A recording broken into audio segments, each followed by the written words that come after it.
Hi, everyone. Welcome to our webinar. I'm so excited that you're here. I think you're going to love what Richard is going to be sharing with us today.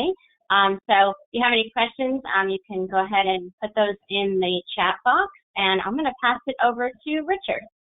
Great. Andrea, thank you so much for the opportunity, and thank you everyone for taking time out of your busy schedules today. I know that over the past, 17 months or so now, everybody's been doing things online, whether it's for, meetings, staying in touch with friends and family, even interviews, of course, but I want this to be meaningful for you. So it'll be somewhat brief, 25, 30-ish minutes, I would say at the most. But I just want this to be informative, educational, hopefully inspiring. We got some really beautiful pictures, and just want you to understand what river cruising is about, but more specifically, what is river cruising like with AmaWaterways? Why would you choose AmaWaterways over so many other river cruise lines out there? So we'll look to address some of those things.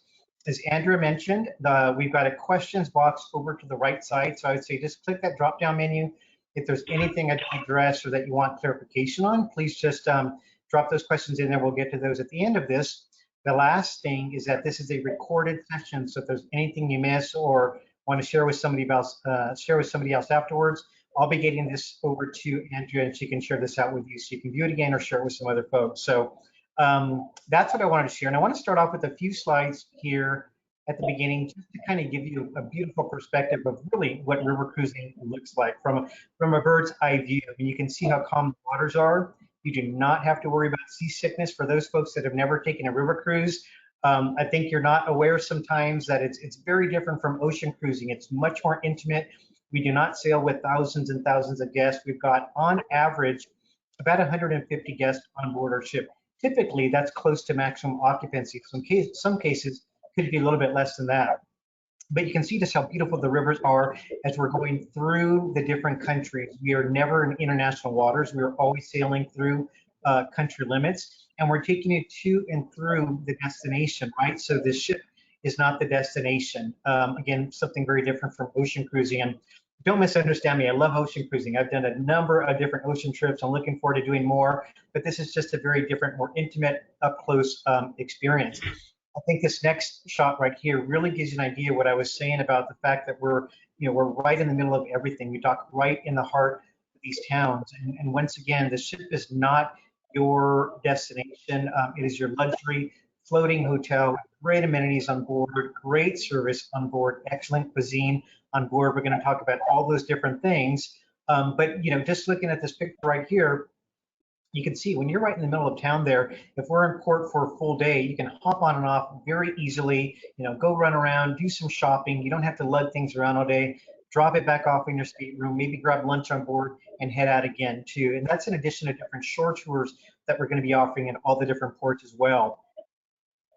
And then the last thing that I wanted to mention before jumping into some of those finer things that really, again, kind of set us apart from our peers in the industry, is to share that we have won more awards and accolades than any other river cruise line out there. And I share that by, at the same time fully acknowledging that there are some other really wonderful river cruise experiences. I mean, I'd be completely lying if I try to say anything to the contrary. There are some great experiences out there, but I do really think it's a testament to what we put together with AmaWaterways, and consistently, getting these type of awards and acknowledgments and accolades.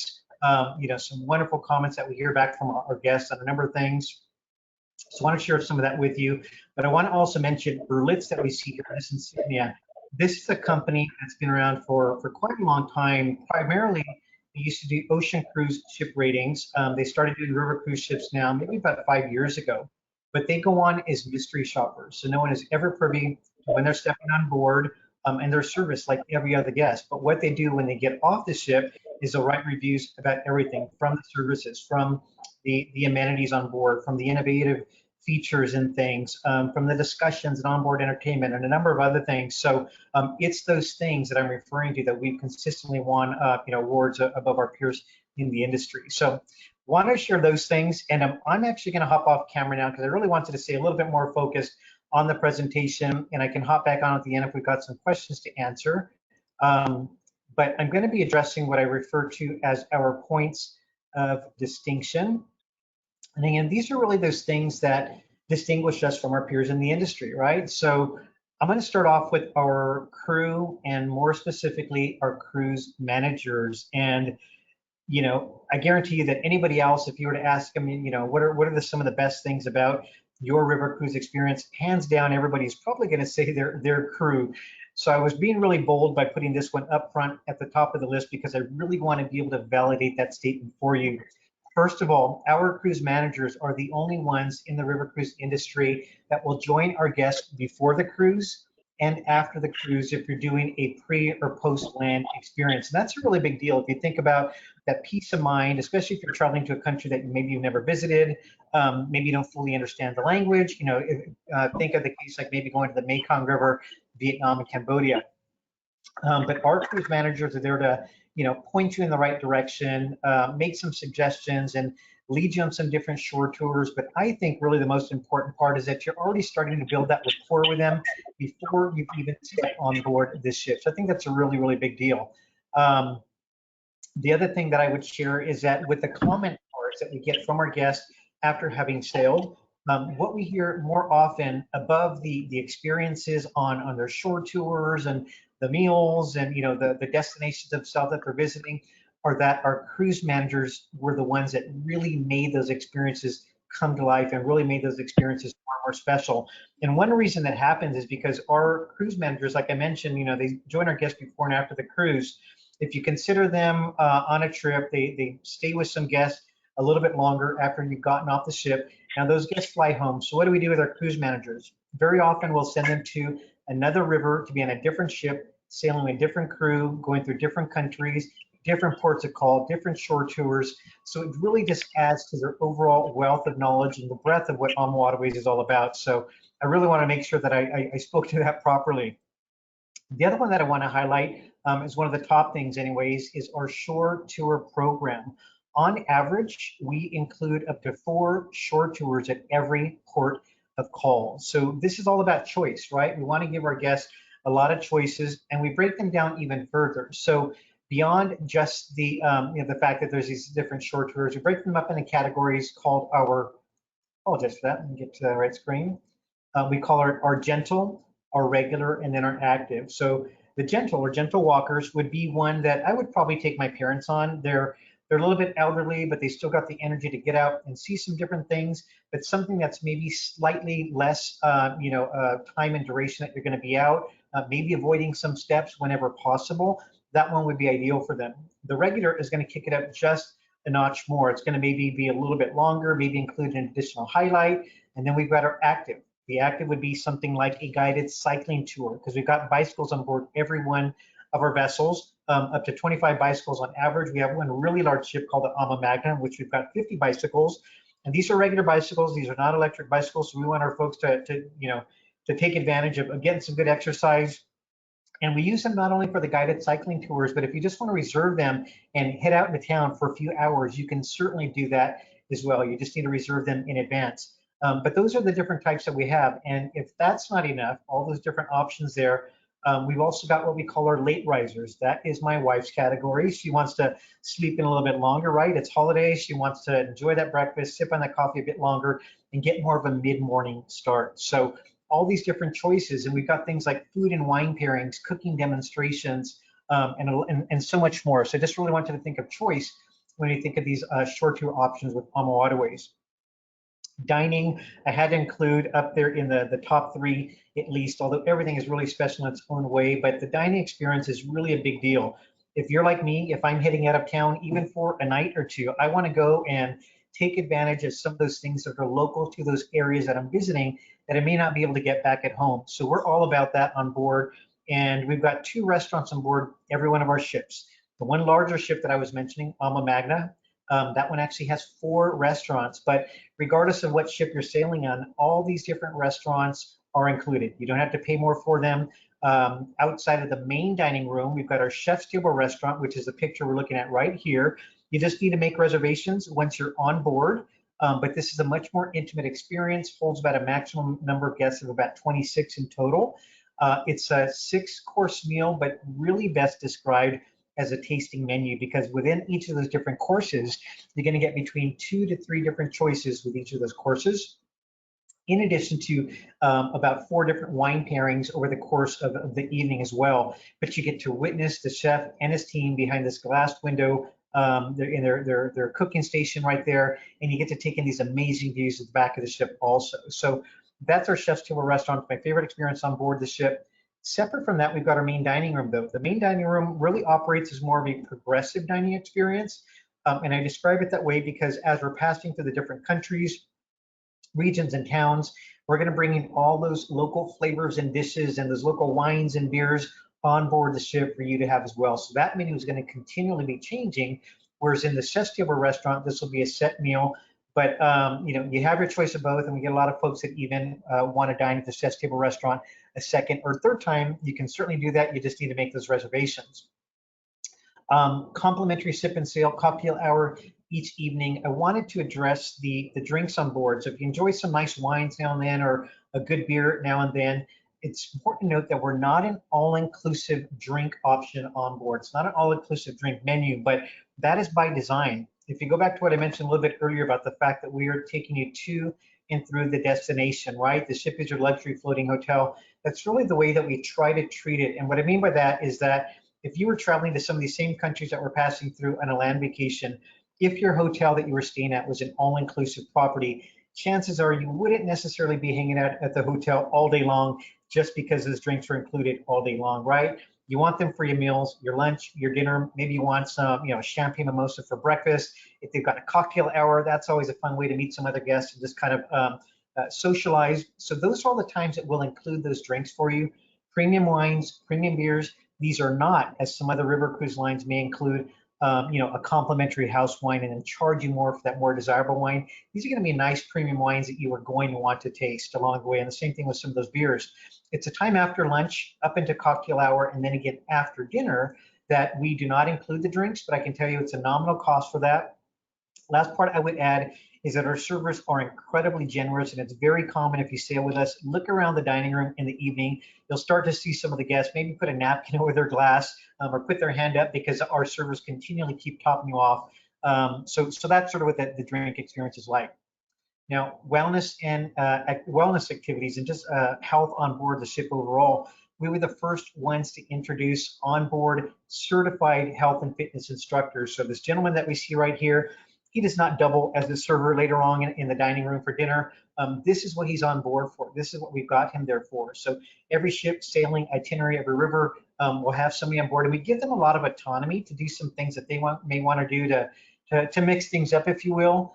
Maybe they're doing morning stretches, morning Pilates, or morning yoga, or changing it up each day. They've even been known to work with a number of different guests to help them put their own special exercise routines together. But beyond that, don't forget about the bicycles that we have.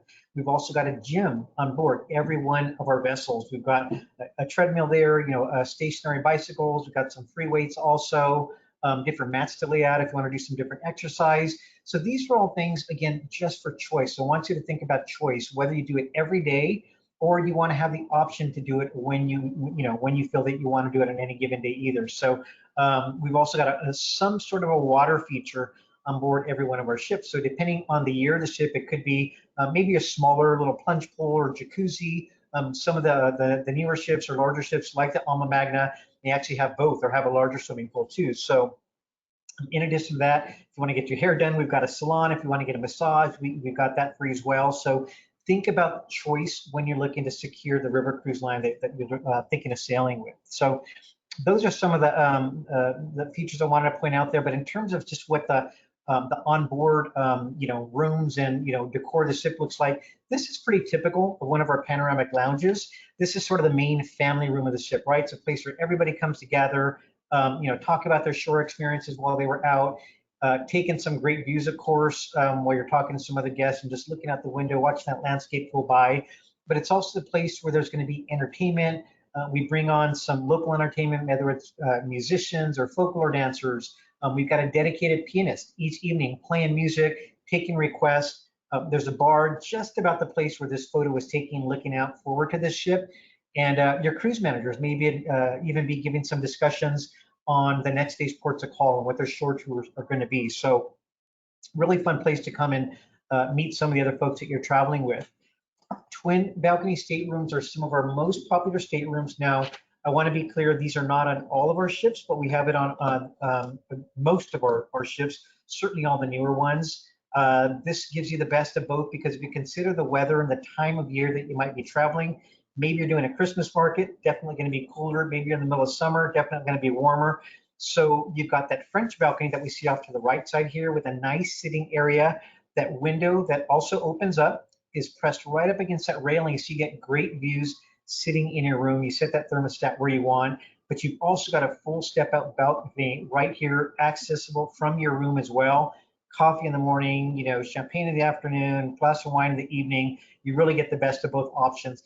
And we also have technology in all the staterooms. So if you're you have that guest, or if you are that guest that wants to stay connected, leave your laptop at home if you want to. Use the computer within our staterooms. It's complimentary Wi-Fi, no additional charge, not only in the stateroom, but throughout the entire ship. So I want to make sure I got through those points right there.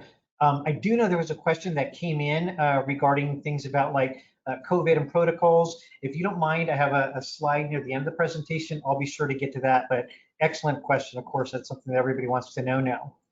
Now, in terms of where we're traveling, I want to give you an overview. There's so many different places, right? We're on 3 continents.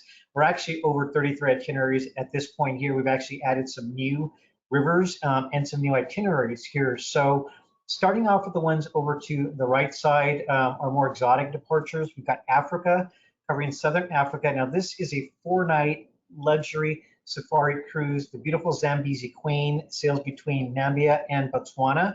Now, important to note on this one, again, is that it's 4 nights. You probably don't want to travel all the way to South Africa for a 4-night cruise. So we recognize that. We've got a number of things that you can add onto it, packaging some different land components. If you want to add in a gorilla trek in Rwanda, we can include that for you.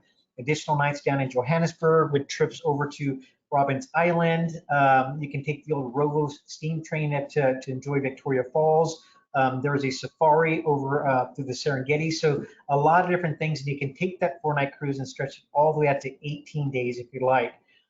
Asia, Southeast Asia specifically, on the the Mekong River, sailing between Cambodia and Vietnam. We've got 2 itineraries, basically just working in reverse of one another. One that begins up in Kampong Cham, making its way down to Me Too in Vietnam, and then doing the reverse of that.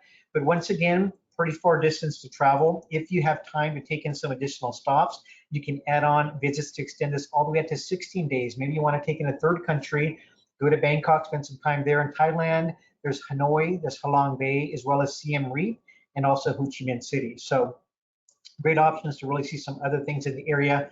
I'm going to save Egypt and get to that a little bit later in the presentation, but I will share this is one of the newest itineraries that we introduced April of last year. However, it does not begin sailing until September of this year. Very exciting. That one is one of the most requested destinations right now.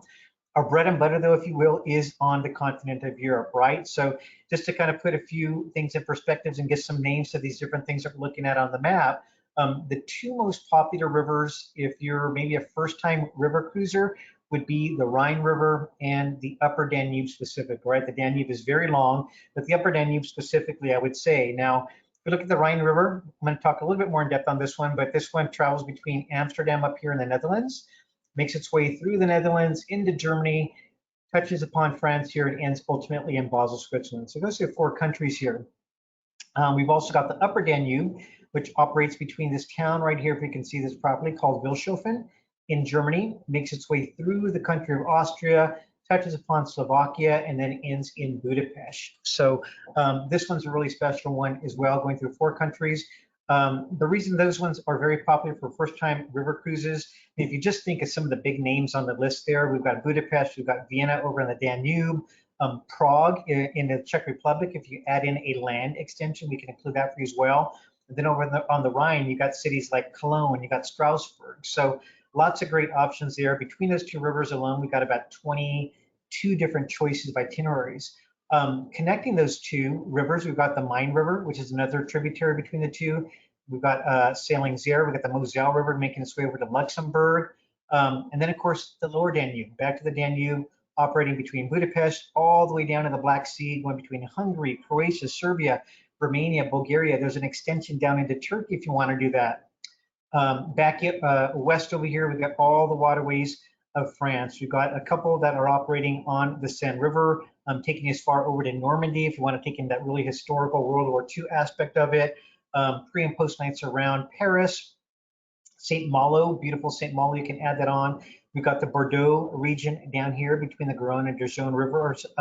This one's really cool and unique too. What makes this one a little bit different from some of the other rivers is that we don't go through any locks as we're going to go through on all the other rivers. These are actually tidal waters, and what makes that one really cool too is that depending on the time of year and the time of day, you're going to get a very different perspective as you're sailing on those rivers there.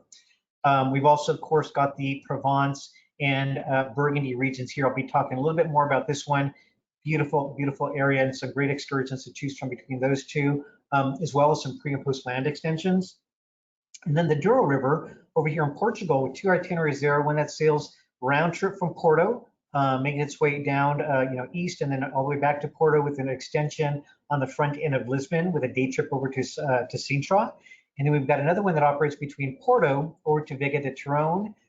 This one will then take you further into Spain. We've got an extension in Spain for 3 nights. Over into Madrid, you get a full day stop in Salamanca, as well as a beautiful day trip over to Toledo. So again, plenty of options to look at. So we'll take a closer look at just a few. We're starting off here with Essence of Burgundy and Provence. In fact, we have 2 that go through the Provence region. One of them is called Colors of Provence. That one sails between Lyon, making its way down to Arles, France. This one's a little bit different. This one is new for 2021. So the first year that we're going to be sailing on the Saône River. So it takes in a lot of the other ones that Colors of Provence does, but it includes a little bit more because it's, of course, taking in the Saône River and some other stops there. This one has a wonderful pre-option in Geneva for 3 nights. So you can take in some additional time there in Switzerland. It's also got a couple of day trip options if you want to make your way over to the town of Dijon or the town of Annecy. Annecy is a beautiful little sort of at the base of the Alps, not really close to the Alps, but excellent views of the Alps where it's at. Beautiful little canals, these wonderful 16th, 17th century half timber homes. So those could be that could be an optional extension for you. You would board here in Chalon-sur-Saône, and you can just see all the different stops along the way that you can visit here. All the different ports we're going to stop in with all those different options. And I know that I mentioned we have, on average, 4 shore tours at every port of call, but I don't want you to feel as though it's going to be an overwhelming experience for you. These are choices, right? You won't be able to do all of them, but we broke them up into different categories so you can select the one that is really the best fit for you. But in addition to that, we always allow for some free time because we don't want you to feel that you were just off running around on a tour and then now you just got to hop back on the ship. We're always going to build in a little bit of leisurely time so you can go out and do some shopping, do something the locals are doing before we head out. And if it's a city that includes like a lot of things to see, we're probably going to spend the full day there. So that's really how we look to break these up. Lyon is actually the spot where both the Saône and the Rhone River actually converge. Lyon is a beautiful, beautiful town. If you've never been to France, a lot of people, of course, for a good reason, they always think of Paris. Definitely look to include Paris sometime, on your list of places to go if you've never been there. But Lyon, I think, is really special. In a lot of ways, I would even describe it as sort of a mini Paris from the standpoint of great shopping. It's got a beautiful medieval village, lots to do and see there. It's got a newer section that's got some really wonderful things there also. But it's just got a lot of really unique history as well. And the culinary experience in Lyon is just off the charts too. So if you want some great cuisine, that's something you want to consider there. On the post end, then we'll end in Arles, and then we'll take you down to Barcelona for an additional 3 nights with a day trip over to Montserrat. So again, these are just sort of teaser overviews. Just sharing some of the highlights here. Another one that tends to be really popular is the area up in the Belgian and Dutch waterways. Think of the tulips. We have a cruise called Tulip Time. You get to see all the beautiful tulips up in the area. There's a lot that you think about, I think, when you think of this part of the world. You think of the Delphin blue or Delta earthenware. You think of the wooden shoes, the cheese, of course, the tulips, the windmills, all the canals if we're over in Amsterdam. But it's a beautiful, beautiful place to visit here. This is a look at one of the itineraries operating specifically in that area, making its way down into Ghent, Antwerp. These are just beautiful places to stop, lots of history through this area. And then, beginning and ending in Amsterdam. aside from this specific itinerary, we have about 9 different itineraries that either begin or end in Amsterdam. And that's really important as I kind of segue into this next slide right here, because in 2022, there is something called the Floriad. If you're not familiar with that, this is something that comes around only once every 10 years. So if you miss it in 2022, and it operates for a period of time, it operates from about April 14th to somewhere about October 9th or thereabouts. But if you miss it next year, you'll have to wait until 2032. This is just outside of Amsterdam, at a good 30 minutes or so in a town. Oh my gosh, the name escapes me. Almere is the name of the town that it stops at. And we include visits there. If you're doing a pre-trip with us, we would be including a visit there on the front end where you get about a good 4.5 hours to go visit there. You go explore it. We include tickets to take this aerial gondola ride over everything, so you just get a great view looking over everything. But if you're into gardening, if you're into eco-friendly things, this is something that you really don't want to miss. There's going to be some great discussions you can listen to.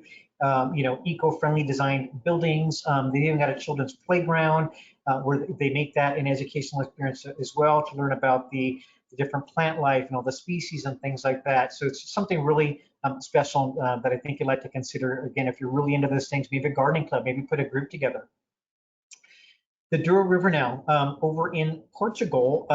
This is really one of our most popular itineraries in Europe for a number of great reasons. But the other thing that I would mention is that while we have 2 ships operating on this river, they're also a bit more intimate. So I did share that on average, our ships hold about 150. These ships are a little bit smaller, same overall design, but they hold up to a maximum of 110 guests. So again, a bit more intimate experience, right? Which is great because you get to meet some of the other folks and really connect with people that you're traveling with. In terms of what that map looks like, let me get this back on board here. So we do have the one that I mentioned before, which is called our, oh my gosh, the name's escaping me right now, but I'll jump to the other one where it's called Flavors of Portugal and Spain. So the Flavors of Portugal and Spain operates between Porto, making its way over to Vega to Toronto. So it's a one-way direction here, right? You have that pre-option down in Lisbon with a trip over to Sintra, and then you have that post-end that I mentioned over to Madrid.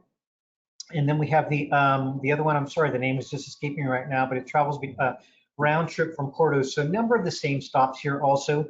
Another thing though that makes this particular one really unique, especially if you enjoy your wines, of course, are going to be those port wines. We're going to be stopping at a number of different places. We're going to get to do some wine tastings, combined with some different tapas and bolas tastings, in addition to a number of really wonderful shore tours and experiences along the way too. So this one's a really fun one to do. And then Egypt and the Nile River, just got a couple more to speak to after this, but Egypt and the Nile, I mentioned this is one of the most popular, frequently requested ones right here. When people heard that we were returning to Egypt, they were really excited here. What makes this one a little bit different from some of the other itineraries, I've been sharing that we always have all these pre and post land options for you. This one actually includes the pre and post stays in Cairo for you. So you would fly into Cairo, you'd be greeted by one of our AmaWaterways reps. We're going to get you transferred over to the hotel, stay at the beautiful Four Seasons Cairo First Residence for 3 nights. It includes some shore tours around there, get some time to explore there. The hotel itself is absolutely amazing, beautiful, about 4 to 5 different restaurants on site, beautiful swimming pool, and it's also located right on the Nile River, but not right in the heart of town where it's going to be extra bustling. So it's a little bit quieter just outside of town. Enter Egypt Air over to Luxor. We go board the ship, travel down the Nile River, some great stops along the way. You're going to have Egyptologist guides with you and other expert guides with you along the way to really bring all the history and these stories of the temples and tombs to life for you. There is an optional, not included, but something that most people tend to book, a trip over to Abu Simbel.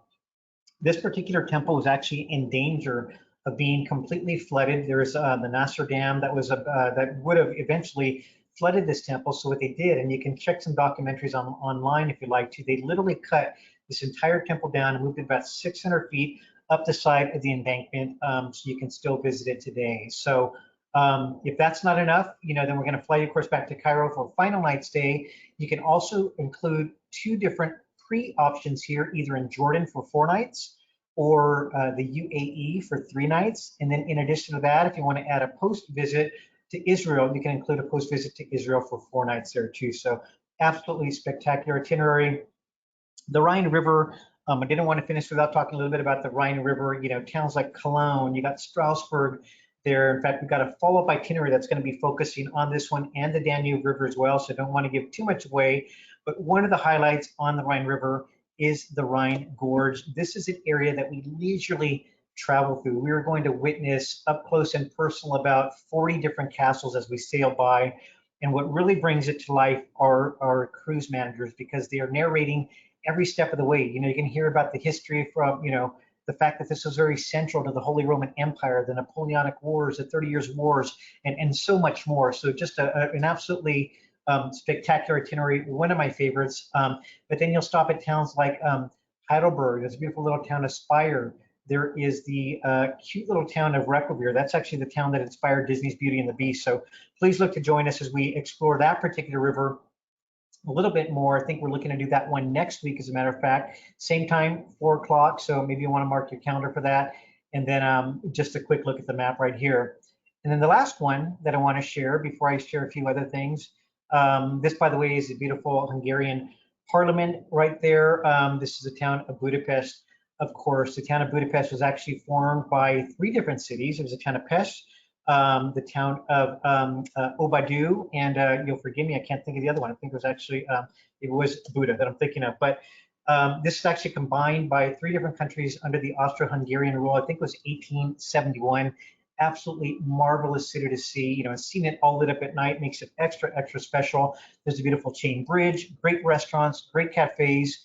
But that would be your starting point. And then if you made your way up the Danube River, you're going to stop at 2 other capital cities of the countries, including Bratislava, capital of Slovakia, Vienna, the capital of Austria, of course, but other wonderful little towns that may or may not have heard of. The town of Melk is an option. Salzburg, of course, we've all heard of Salzburg, Sound of Music, right? This is where Mozart lived, at least until when he was about 17 years old. Then you'll disembark in Vilshoven. And then if you want to add that post extension, we got 3 nights over in Prague. Beautiful, beautiful town to visit as well, too. So we'll talk more about the Danube next week as well, if you can join us. And then this is getting back to that question that somebody asked a little bit earlier about COVID-related things. What is the experience going to be like? How are we handling things on board the ship? We actually had the blessing of being able to sail last year for a period of about 4 months operating. We started on July 5th, and we sailed for 4 months after that out of Cologne, Germany, doing 2 separate round-trip itineraries over 6 nights. Now, this was exclusive to the German-speaking audience, but the reason it's really important to be able to share this with you is because we were the only North American river cruise line on the waters last year. The other thing that I want you to note is that, thank God, we did not have a single instant of COVID reported during that time. Now, if you think about the time that I just described to you right now, there were still spikes of COVID going on. We didn't have a vaccine yet at that time, but we didn't have anybody that came down with COVID on board that entire time that we were sailing. And certainly, I think it's the fact that we took extra care of sanitizing. It was around the clock cleaning. We upgraded to hospital-grade disinfectants.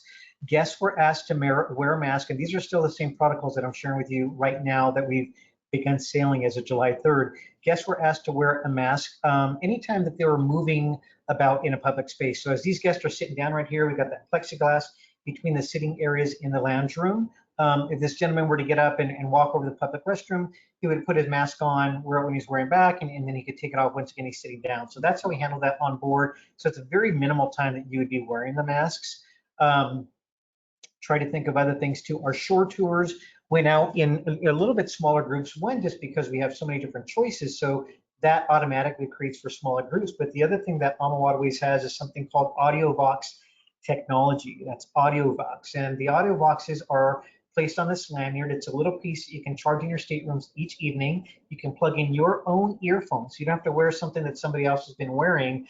And it allows you, when you go out on these tours, to listen to everything that your tour guide is sharing while not having to be huddled around them in a small, tight circle trying to listen to what they're sharing. You can easily be 40, 50 feet away, maybe taking some pictures, now that everybody's kind of cleared the space, but still not missing what they're talking about as they're walking up onto the next highlight too. So We've done away with the buffet. There's no more buffet, that we have going on. So all these different things, in terms of being able to go out and do some exploring on your own. This has been another question that guests have asked. We've been able to operate our shore tours just like normal, and guests have still been able to go out and explore as long as they're meeting all the entry requirements into those countries. That's a really big thing. So when we first started out operating on July 3rd, we were basically going out saying, listen, we're going to be operating by all the requirements of the countries that we're passing through. So we put a lot of things in place, and there were different things, right? If you're vaccinated, there's one set of rules. If you're not vaccinated, another set of rules. Everybody was required to get PCR tests at maybe at least returning home, right? So you need that. But for the non-vaccinated, they also needed to get PCR tests as they're going through different countries. So it really kind of changed that experience for the unvaccinated guests.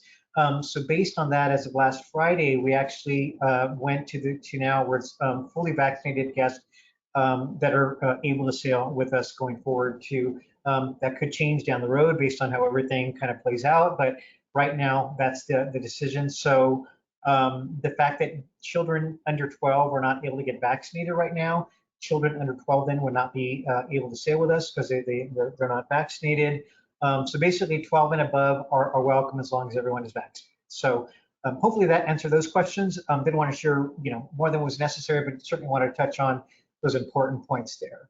I don't know if I may have missed anything else. I'm not seeing any other questions right now, but let me just kind of wrap some things up right here. And then, Andrea, if there's anything that you'd like to add also, I'd welcome you back too. But we put some things in place. One of them is called our Flexibility of Peace of Mind. This has now been extended through September. The Travel Waiver Plus allows you to book with us, and this is specific for 2021 sailings. I need to make that clear. The Travel Waiver Plus that I'm describing right now does not apply to 22 or 2023. But this would allow you, if you just wanted to get out and travel right now, you could purchase this, and it allows you to cancel all the way up to 24 hours prior to departure. That's basically the way it works, and it protects the full value of your trip. So to put that in perspective, let's say that you book with us and you cancel at a point in time that would normally be assessed a 50% penalty. In that example, we would refund you half your money. That 50%, you wouldn't lose it. We would actually retain it as a future cruise credit for you. So that's how that works. In addition to that, we have our cruise protection plan, which offers you for trip interruption, things like that. And then I want you to be reminded about our save the dates. We have our Cruising the Rhine and Danube River. That's going to be next Wednesday, also at 4 o'clock. And then we also have the following Wednesday, August 18th. We've got themed river cruising. So this is going to talk a little bit more about the Floriad. It's going to talk about our Christmas market sailings. And we also have our celebration of wine sailings. So please tune in for that one also. There's going to be some other fun things that we'll be able to share with you there. Trying to think if I missed anything there. Aside from that, I just want to make sure that you have Andrea's contact information. We've got her phone number here, her email address if you don't have that handy. But that basically covers all that I wanted to cover for you. I know it went a little bit longer than planned. My apologies there. But Andrea, if you want to come back, maybe let me know if I missed anything or if there's anything you'd like me to expand upon. I'd be happy to do that. Richard, I don't know. The only thing that you did was make me want to go on more river cruises. We already had a list, and now the list is even longer. So I'm very excited about getting back out to Europe again, and these new itineraries that you guys have look fantastic. So thank you so much for sharing that with us. Absolutely. Thank you so much. Yeah, so, thank you. Of course, of course. Any closing words before we click out here? I'm not seeing any questions right now. Okay, no, just thanks for joining us, and I hope you can join us next week. If you have any questions, definitely feel free to reach out. If I don't know the answer, I'll reach out to Richard and get the answer for you, but appreciate your time. And Richard, thank you again so much. I appreciate you taking the time to do this for us. You got it. Thanks for the opportunity, Andrea. Thanks, everybody. Have a wonderful evening. Goodbye, everybody. You too. Bye.